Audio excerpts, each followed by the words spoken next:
Sophie, jij wil de toegankelijkheid van de openbare ruimte verbeteren. Wat wil dat eigenlijk zeggen?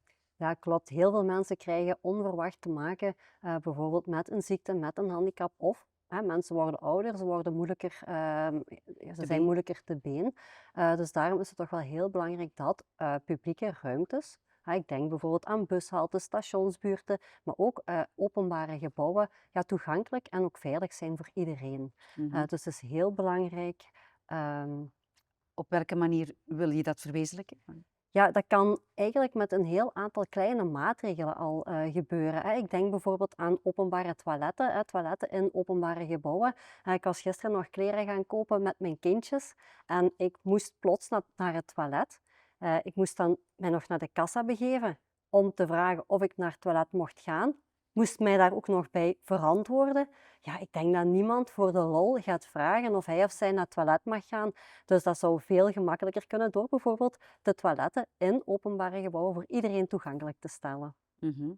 En mensen die bijvoorbeeld een bepaalde ziekte hebben, die moeten soms ook zeer dringend ergens naar het toilet kunnen gaan. En willen jullie daar een speciaal systeem voor ontwikkelen? Of?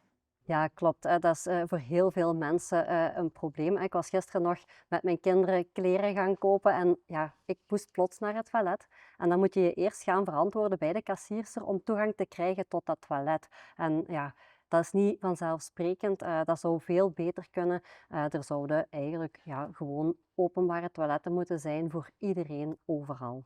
Mhm. Maar kan je mensen dwingen om op het toilet openbaar te maken? Mensen van een café of een winkelcentrum, kan je die?